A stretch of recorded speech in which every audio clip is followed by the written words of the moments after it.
बहुत से कॉन्सेप्ट्स पढ़ते हैं और बस ऐसे रटते चले जाते हैं कि एग्ज़ाम क्रैक हो जाए और बस मार्क्स मिल जाएं। तो लेकिन आज की वीडियो में मैं चाहता हूँ थोड़ा रियल लाइफ सोशोलॉजी के बारे में आपसे बात करना कि ऐसी सोशोलॉजी जो थोड़ा बुक्स के बियॉन्ड दिखे।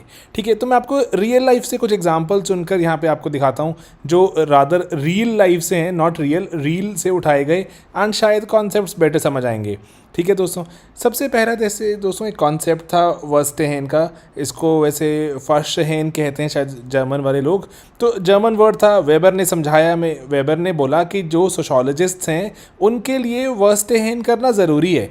वर्स्टेहेन का मतलब अगर देखें लिटरल सेंस में मतलब क्या होता है, अंडरस्टैंडिंग, समझना ज़रूरी है। तो बहुत ही जैसे कई बार बच्चे समझते हैं ठीक है वर्स्टेहेन मैंने पॉइंट सिर्फ मैंने याद कर लिए और समझना जो देख लिया, लेकिन आपको मैं एक वीडियो के थ्रू समझाता हूँ जो मुझे एकदम से वीडियो देखते हुए लगा कि ये वर्स्टेहेन हो रहा है। तो चलिए एक वीडियो देखते हैं, आपको थोड़ा बेटर समझ आएगा कि अंडरस्टैंडिंग कहते किसको है। Okay. Hey Joe, yes, I spoke to Mr. Yamamoto. तो दोस्तों ये एक सीन है, मूवी है ज़िंदगी ना मिलेगी दोबारा। उसमें शायद आपने मूवी देखी होगी, उसमें सीन होता है कि यहाँ पर ऋतिक रोशन बात कर रहे होते हैं एंड इनको कहा जाएगा कि ऐसे कोई फ़ोन बाहर फेंक दो। And Oh, we need to get this somebody doctor in 2 please, days. कोई इसका फोन बाहर फेंक दो यार। Graduation is done, right? या सो वो क्या कर रहा है यार? एंड वो सच में फ़ोन बाहर फेंक देते हैं और इस पर ऋतिक रोशन बहुत ज़्यादा गुस्से में आ गए हैं। Are you mad? और कितनी बार सॉरी कहना पड़ेगा? अब यहाँ पर ऋतिक रोशन का जो पर्सपेक्टिव है वो ये कह रहे हैं कि भाई सॉरी कहिए, एंड सॉरी कहिए तो आई विल बी ओके। एक बार आप फील तो कीजिए कुछ बुरा किया आपने, अंडरस्टैंड तो कीजिए मेरा दर्द। हमें टाइम प्लीज क्लियर हो जाए प्लीज। जब तक यहाँ से ना निकले ना तब तक। अब यहाँ पर फरहान अख्तर सॉरी कहते हैं, लेकिन ऋतिक रोशन को लगता है कि maybe he is not understanding, वर्स्टेहेन नहीं कर पा रहे मेरे दर्द का। तो देखना कैसे अंडरस्टैंडिंग इसी मूवी में समझ आता है हमें कि कैसे अंडरस्टैंडिंग इंक्रीज हो जाती है विद टाइम। अब तुम्हारे बारे में कई दफ़ा यहाँ पर Farhan Akhtar later in the movie अपने फादर को विज़िट करने जाते हैं एंड ये फादर इनके बायोलॉजिकल फादर हैं लेकिन पाला नहीं है इनको, सोशल फादर नहीं है। तो एंड ऐसे फरहान अख्तर को लगता है कि नसीरुद्दीन शाह जो फादर हैं बायोलॉजिकल फादर, उन्होंने अबैंडन कर दिया कभी बचपन में फरहान अख्तर को एंड कभी पूछा भी नहीं। तो इस पर काफ़ी वो थोड़ा नाराज़ हैं, काफ़ी गुस्से में हैं एंड वो मिलने जाते हैं अपने फादर को। सोचा मैंने कि कभी ना कभी कहीं ना कहीं शायद तुमसे मुलाकात होगी, पर ये नहीं समझ पाया कभी भी कि जब तुमसे मिलूंगा तो कहूंगा क्या। I am sorry Imran. अब यहाँ पर फरहान अख्तर को सॉरी शब्द सुनाई देता है एंड उनको एहसास होता है, वर्स्टेहेन होता है कि वो सॉरी नहीं कह रहे। ठीक है, जो उनके फादर हैं अबैंडन कर दिया लेकिन सॉरी नहीं कह रहे।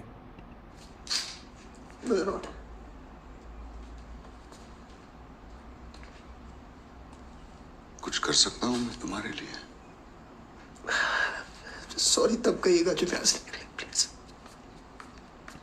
तो दोस्तों इसी मूवी में ही हमें एक बात समझ आती है कि वर्स्टेहेन, अब फाइनली जब फरहान अख्तर ने समझा कि क्या दर्द था ऋतिक रोशन का, वहाँ पर उनके और ग्रीवांसेस भी थे जो उनको लग रहा था ऋतिक रोशन को कि समझ ही नहीं पा रहे फरहान अख्तर। तो लेकिन लेटर इन द मूवी ही समझ आता है कि जब फरहान अख्तर जो ऋतिक रोशन के शूज़ में आए एंड ऋतिक रोशन की पोजीशन में आए तो उनको पता लगा कि व्हाट ऋतिक रोशन मेंट, कि जब दिल से सॉरी निकले तब सॉरी कहना। तो ये वर्स्टेहेन का कितना बढ़िया कॉन्सेप्ट है जो समझ आता है हमें। एंड वेबर भी इस सोशोलॉजिस्ट को यही कहने की ट्राई कर रहे हैं कि अगर आपको किसी के बारे में, किसी कम्युनिटी के बारे में, किसी इंसान के बारे में समझना है तो आपको उसके बिल्कुल एग्जैक्ट सिचुएशंस कंसिडर करनी पड़ेंगी, अदरवाइज आप कभी उनका पर्सपेक्टिव समझ ही नहीं सकते। वेबर वर्स्टेहेन को इस लेवल पे चाहते हैं ले जाना कि हम पूरा रिक्रिएट करें, क्या कंडीशंस थी, किस कंडीशन में उसने इंसान ने ऐसा डिसीजन लिया एट्सेट्रा, पूरा रिक्रिएट, जो बहुत बढ़िया है ज़िंदगी ना मिलेगी दोबारा के सीन में समझ आता है। आपको एक और सीन दिखाता हूँ मैं। देन दोस्तों मूवी में ही एक और मूवी आप देखते हैं, अक्सर जैसे कहा जाता है कि औरत ही औरत की दुश्मन है।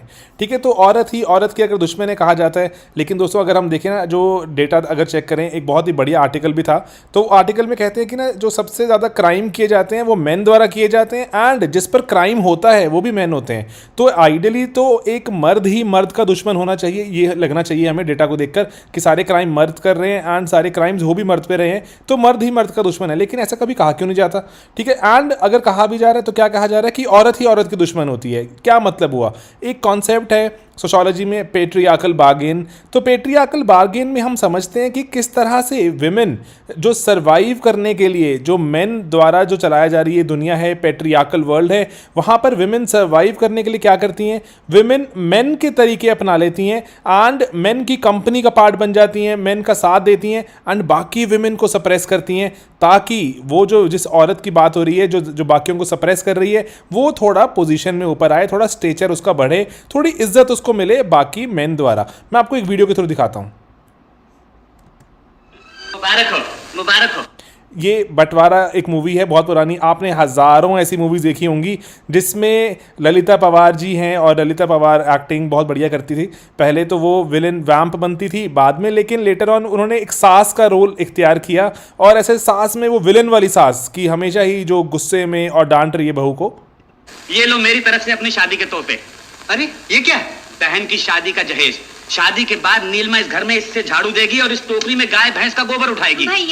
पहली बात तो ये दिखाने की ट्राई की जा रही है कि क्लास, आपकी क्लास कैसे डिमोट हो जाएगी। आप अपर क्लास के हो, अमीर हो, सडनली अब आपकी शादी हो जाएगी। शादी हो जाएगी तो वहाँ जाके काम करना पड़ेगा आपको, ऐसे वाला जैसे दिखा रहे हैं झाड़ू पोछा एक्सेट्रा। तो क्लास को समझने का बहुत अच्छा है, लेकिन चलो वो पॉइंट नहीं है। अभी ललिता पवार जी की एंट्री होगी। ये क्या मजाक है? ये मजाक नहीं है, जिंदगी की खट्टी मिट्टी गोलियां हैं। पुप्पी, गोविंद की शादी राधा से पक्की हो गई।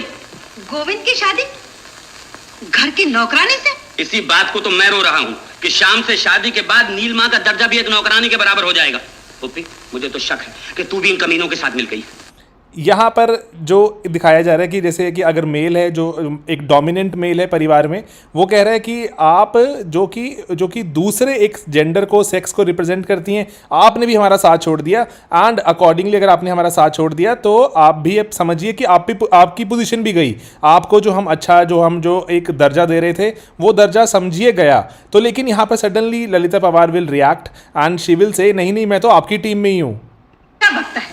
पागल हो गया क्या? तू क्या समझती कि मैं अपनी लाडली बहन को उस घर में दूंगा जहां उसके जेठ की बीवी सारा दिन कुएं पर छुआ छू कपड़े धोती रहे? Cancel, everything cancel, pack up deal ना। चलो। नौरंगी, क्यों जल्दबाजी करता है? क्या तू समझता है कि ये खबर सुनकर मैं खुश हो गई हूँ? अरे छाती फट गई है मेरी। ये 2 टके की छोकरी, ना जात ना पात, हमारे घर की बहू बनेगी। तो यहाँ पर काफ़ी क्लियरली नज़र आता है कि अरे जो ये डोमिनेंट मेल कह रहा है परिवार में, मैं तो उसके साथ टोटली अग्रीमेंट में हूँ और जो भी आपको लगे सही, जैसे भी अगर आपको लगता है ये गलत है तो अकॉर्डिंगली मैं भी अग्रीमेंट में हूँ ये गलत है। ठीक है, तो ये बहुत ही बढ़िया तरह से नज़र आता है एक पेट्रियार्कल बार्गेन का एक जो बहुत ही बढ़िया कॉन्सेप्ट, जहाँ पर विमेन जो है पर्टिकुलरली वो क्या करती हैं, जो मेल कहते हैं उसके हाँ में हाँ मिलाकर अपनी पोजीशन, अपने स्टेचर को राइज करती हैं। अदरवाइज उनको लगता है कि मेल डोमिनेंट वर्ल्ड में कोई और तरीका नहीं है राइज करने का। इसके बियॉन्ड दोस्तों बहुत से ऐसे सवाल हैं जो मैं आपके लिए ओपन एंडेड सोच रहा हूँ, जो थोड़ा छोड़ रहा हूँ, आप अपने आप बताइएगा। जैसे कि लेटली बहुत सारी जगहों पे ऐसा हुआ है कि जैसे आप देखते हैं इवन कि जैसे बहुत बढ़िया आर्टिकल थे एक लंदन रिव्यू ऑफ बुक्स में, LRB में वो आर्टिकल पब्लिश हुआ, वहाँ पर मेरिट के खिलाफ जो रिगार्डिंग एक बुक पब्लिश हुई थी उसका रिव्यू था। तो वहाँ पर कहा जाता है कि ना लेटली दुनिया भर में एक ऐसा पॉलिटिकल इन्वायरमेंट बन गया जहाँ पर ना जो पढ़े लिखे लोग थे उनके खिलाफ शुरू हुई मुहिम कि ये पढ़े लिखे लोग हैं, हार्वर्ड चले जाते हैं। जैसे आपने सुना भी होगा, हमारे पॉलिटिकल कैंपेन्स में भी कहा गया था कि हार्वर्ड चले जाते हैं, इनको क्या पता ग्राउंड रियलिटीज़ के बारे में, इनको छोड़िए, हम आपको ग्राउंड रियलिटी वाले नेता लेकर आए हैं आपके लिए, आप उनको अपनाइए। ठीक है, तो एक ऐसा मुहिम शुरू हुई थी not only in India, across the world, कि जहाँ पर जितना पढ़ा लिखा इंसान उसको उतना जैसे कहा जाता था, जो इवन की जो अगर आप कहें सेकुलर होना भी एक तरह से गाली बनता गया। तो ठीक है, इसको हम अकेडमिकली देखें तो वहाँ पर आर्टिकल बहुत बढ़िया आर्टिकल था, तो कभी मैं उस पर भी डालूंगा एक वीडियो। तो लेकिन आप यहाँ पर आपके लिए एक सवाल है दोस्तों, ये सवाल है कि जो PhD है, जैसे आपसे सवाल क्या है कि PhD किसी ने इतनी दिमाग लगाया, पहले ग्रेजुएशन खत्म करी, फिर पोस्ट ग्रेजुएशन, फिर MPhil किया होगा शायद, फिर PhD करने गया, PhD कर लिया, तो उसके बाद उसकी कोई जॉब है, लेट्स से उसको प्रोफेसर बनना है, कोई कुछ और बनना है ना, टीचर बनना है, तो PhD एक क्वालिफिकेशन के जैसे नजर आती है। तो आपका क्या मानना है दोस्तों? मैं आपसे सवाल पूछ रहा हूँ यहाँ पर, थोड़ा इसलिए अकेडमिकली पूछ रहा हूँ कि PhD दोस्तों क्वालिफिकेशन है या अचीवमेंट है? फॉर दैट मैटर कुछ भी, अगर आपसे पूछूँ आपने अगर डिग्री की है, अगर आपने मास्टर्स की की है, जो आपने जो भी किया, ठीक है, आपने लेट्स से IIT IIM से कोई आपने डिग्री ले ली, तो वो डिग्री आपकी क्वालिफिकेशन बनती है या अचीवमेंट है? इस पर क्या सोचते हैं आप? तो लेटेस्ट जो हमारा पॉलिटिकल एनवायरनमेंट है उसको वो क्वालिफिकेशन का दर्जा देता है, वो कह रहा है अचीवमेंट नहीं है ये कि आपने IIT IIM हार्वर्ड एक्सेट्रा से कोई पढ़ाई करी है, that's not an achievement, that's just a qualification, it just qualifies you for certain jobs and certain things. तो दोस्तों सोचो इस पर बैठ के, एंड यही सोचो एंड सोचो दे गो हैंड इन हैंड। थोड़ा सा मैंने सोचा कि कॉन्सेप्ट्स आपको वीडियो के थ्रू समझाएं, एंड आसपास इतनी सोशोलॉजी घट रही है, कैसे उस सोशोलॉजी को हम थोड़ा समझ पाएँ, ग्रास्प कर पाएँ, यही करते रहेंगे अपने वेरियस कोर्सेज में भी। एंड सबसे इंपॉर्टेंटली दोस्तों, अगर आप जो अखबारों में जब झांकते हो तो थोड़ा सा जो आप पढ़ाई कर रहे हो उसको समझ पाओगे, मज़ा आएगा। ठीक है, चलिए।